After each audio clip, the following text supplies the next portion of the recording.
Commander 500 Dale Earnhardt, driver of the number 88 Nationwide Chevrolet. He scored his 5th top 5 finish at Texas Motor Speedway and his 4th top 5 finish of the season. Dale, take us through your night. Oh man, it was a long one. This race is real long. It's one of the 500 milers that actually seems to need to be a 500 miler. But we started out really quick car. We were happy with our car in practice, so I anticipated being competitive, and I think we drove up inside a top 10 there. We had a couple lug nuts that didn't get on the left rear on the first stop, so we had to come back down. That was real good on our guys to make that call.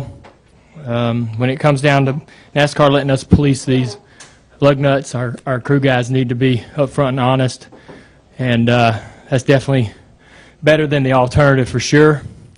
We got back down pit road and got that sorted out, got back up there to 10th again, somewhere around there, and I don't remember what happened next, but it just seemed like everything was going against us, and we were having trouble sort of beginning our race and getting into a rhythm. And we had to pass a lot of cars tonight, but once we finally got the track position, I thought we were a top 5 car for sure. We didn't have quite enough for the 4 or the 48 till right at the end. I think with from 20 to go to 10 to go, we were the best car. If I had been able to get in front of the 4, I had him cleared off of 2, but I didn't. He was right on my corner, and I really didn't know for sure whether he was there or not. And I passed him on the bottom, and didn't like the top early in the run, so I wanted the bottom in 3 and 4. So I stayed down there, and he beat me around 3 and 4. But if I maybe could have pulled in front of him there, maybe I could have held him in the 48 off, because the 48 was still behind us at that time. Because the next 10 laps, I thought, damn, I'm stuck behind them. They're holding me up a little bit. Eventually, with 10 to go, they were quite a bit quicker than us. But once you get that clean air, I don't know what we could have done with it. I had the car I anticipated I'd have. We, so many pit stops, so many, a lot of great stops, a lot of good stops that maintain track position. Pit road was pretty cut and dried. We come down, get 4 tires. There were some opportunities for us to stay out or get 2. We never really fooled with that. It was good to be on the offense with good rubber under the car all the time. And we made some adjustments. We seemed to have a good pattern of what was working for us, and I think by the end of the race we had our car as good as we had it all night. So, that's a good job on the crew chief when the car's the best on the last run. I like racing here. I think it was a good show. It was raining debris out there for a while, and we were needing some green flag runs to get some of the track position back that we were having trouble keeping. And finally, the rain shower of debris ended, and we were able to finish the race. But it's just it's a long race, and you get mentally prepared for it because it's pretty tough. It feels like almost like the 600 in some ways. It's a slick old track, and the pace slows down. You work your guts out in there, driving that car around there because the track's so slick. So it's a very physical race, and I had a blast. Go ahead. Start off with Jay. Jay Pennell with Fox Sports. You mentioned the vibration and the crew guys being honest about the lugs not being on. Going into the season, it seemed like a lot of the talk was, since NASCAR is not policing this now, crew chiefs might gamble. But yet today we saw a ton of guys come in and pit for vibrations. Is it just this track? Is it just that was a whole lot of hot air at the beginning of the year? Or what's your thoughts on that? I think when we were a little worried when NASCAR said we were going to have to police it, because it's just a big change from the norm and what we've done in the past. Can we? The question is, can we police ourselves? NASCAR doesn't have the officials on pit road to do it anymore, so they made a change and put it in our laps. And you just got to have your guys on pit road understand how serious that situation is. If you get out there on the racetrack, we got the corner speeds are 18 mile an hour faster at Vegas in the middle of the 18 miles an hour faster in the middle of the corner. And if you lose a wheel going that fast, it's not going to be very good. So you got to have guys that are upfront and honest, you can trust. If your tire guy doesn't make a mistake, if he makes a mistake and raises his hand and say, look, man, I made a mistake, you catch it right then, right under the caution. You get it fixed. You get a chance to get back going. Otherwise, if he don't speak up, you get a bad vibration. The driver's going to come in. He ain't going to lose. You know, he ain't going to knock his head against a fence out there when he thinks the tire's coming off, and you're going to lose the lap. Then you're in big trouble. So it's a bit of a process, but I think that the guys, the tire guys that are honest and feel confident about what their decision, you know, feel confident about I got them tight or I didn't get them tight. That's the kind of guys you want coming over the wall to help you. They got, you know, you need them guys looking out for you, the same way you look out for them. And I think over time, you know, it'll be a good system and it'll be fine. I mean, it's probably like this before, you know, when racing started. Jeff? Before there were, you know, 43 damn officials up down pit road. Jeff Glover, USA Today.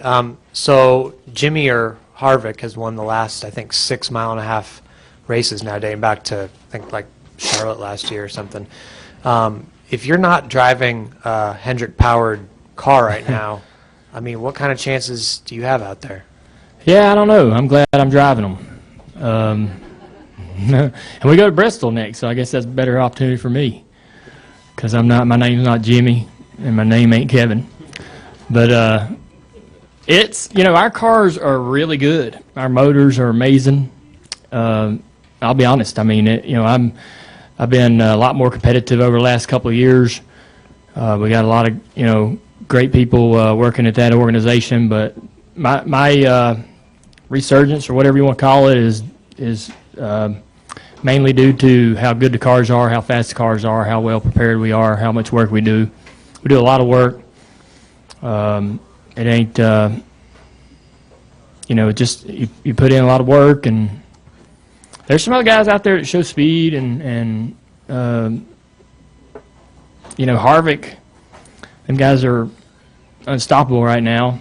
I was surprised he didn't win tonight, but, you know, he's at Texas, and Jimmy's very strong here, so it could have been either one of them. But Jimmy's a 6-time champion. You know, he's got a hell of a resume.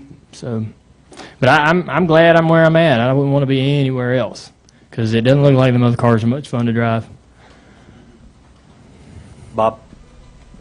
Bob Hawkers, ESPN. You said on pit road something about being conservative a little bit, I guess, without having a win. I assume that means that you just need to be cognizant of points and stuff. And I'm curious, since you won Daytona 500 last year, you didn't have to go through this early stretch without a win. So can you just talk about how different the mentality is when you don't have that early win? Yeah, it's different. It's not a real serious situation that's kind of bugging you, but it's in the back of your mind. One thing I don't know about this new system is, will we have 16 winners this year? I don't know. You know, I mean, don't look like it the way Harvick's running.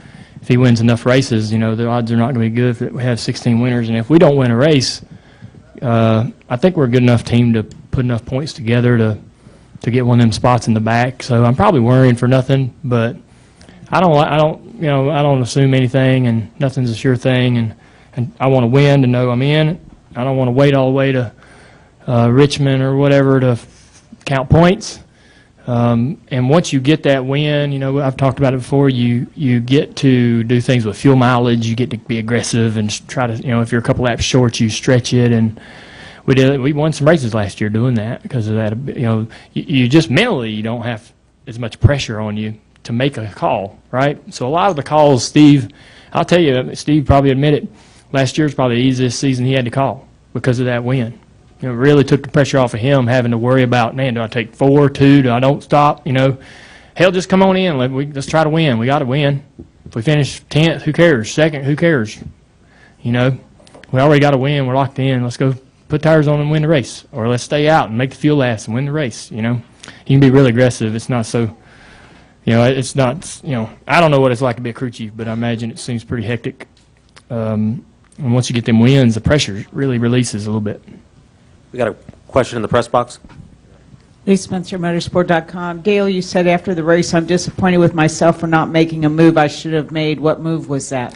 I had Harvick cleared off of 2. I should have pulled up in front of him, but I didn't. And if I'd have pulled in front of him, I don't know if he'd have went to the inside or just pushed me down the straightaway.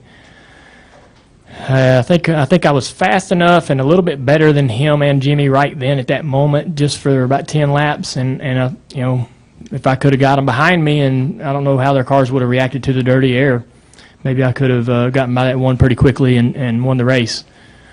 No matter, I mean, if you run third, second, you come close, you always think there's something you should have done different, and that was probably one that's going to bug me for a few hours. But the other side of it is we've had a couple tough weeks. We've had very fast cars, but the results haven't been very good, and we've been frustrated. So it's good to get a good finish in the bank to reassure ourselves that we're you know, this is where we need to be running and should be running every week. Let's come back down here, one in the back.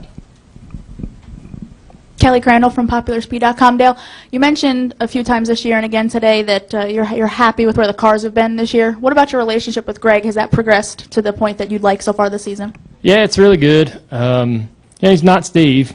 They don't have the same personality. Not that one's better than the other. Me and Steve became such great friends. So it's like working with your best friend every day. Me and Greg are working on that relationship. And yeah, I got a lot of respect for him. He's a great family man.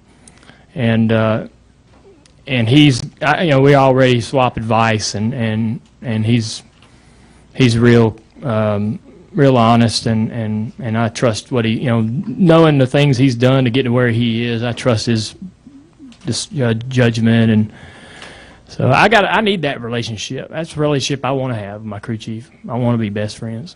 I want to be good pals. I want to enjoy working together, look forward to going. You know, I need things to motivate me to make the racing enjoyable, you know. So, you know, when that relationship's really good, it really, really ramps everything else up. And it's going great. You know, he's putting together some great cars. I know he's going to do that. He's going to do great things, and I'm glad to have the opportunity to be able to work with him early in his career, because he's great. He's one of the best crew chiefs, I think, in the garage. Back.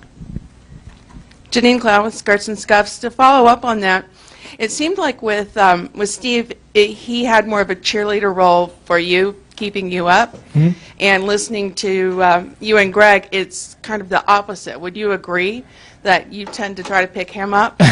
No, I don't. I think that he actually does a good job of, you know, saying a thing or two about, man, he's like tonight, we had a couple good restarts, and he's like, man, you're making a lot of people proud over here, what you're doing out there, working hard, we see it, we're real proud of you. And there's been moments, you know, away from the spotlight where he's you know, put his arm around me and said, man, we're going to fix this, or this is going to get better, trust me. Or he's actually, he sees, you know, he sees when I'm concerned, or when I've got a little, you know, when there's a question in my mind, and we got that kind of chemistry, and it'll get better and better the more we get to know each other. But at the same time, he obviously is you know, the cheerleader that Steve was. And so what I did, and I thought about it in the off season, is what I wanted to do was try to take it upon myself to be a better motivator, instead of sitting there and waiting on, you know, I used to just sit there and let Steve motivate me, motivate the team, and I thought, you know, I can't always depend or count on that, and maybe I need to step up and just have a better attitude. Let the guy, like we had some trouble tonight on pit road, let the guys know that it's not a big deal. It's a long race. We'll get it fixed. Because I don't want them, you know, carrying around that, you know, on their backs for the next stop. I want them to shake it off. And you know, Steve was really, really good at controlling that stuff. I don't really know what goes on inside the pit box right now with Greg. I don't have a lot of experience being in the pits with him. So, but I think he's a great leader, and like I say, our relationship's getting better and better. And you know, the cheerleader that Steve was really, really good, but it also let me off the hook a lot, you know. And now working with Greg, I got to be more accountable for carrying my own emotions and taking care of myself. We have another question in the press box. ChrisKnightCatchfence.com. Dale, last night after the Xfinity race, you said you were going to go over and talk to Greg about changes you wanted to make for tonight. Did running the Xfinity race last night help you tonight, and did those changes work tonight? One thing I was surprised about that race was how loose the car was. I did talk to Greg about that, and we did make some more adjustments to the car. Maybe I gave him some persuasion to do some things he might not. He was on the fence about doing, and we had a great car when we unloaded, but it definitely safeguarded us against some things that I thought we'd face tonight. And it always helps. I think he was able to be in the pits and learn a lot about air pressure. He also watched the adjustments we made on the Xfinity car and learned from those. And he has a great relationship with Dave Ellens, and he was able to conversate with him quite a bit about some of those adjustments. So that certainly helps. Helps Greg if he has any kind of doubt or any questions about an adjustment or some preparation for the car. It definitely helps him. Any other questions? Dale, thank you very much. All right, y'all be careful. See you later.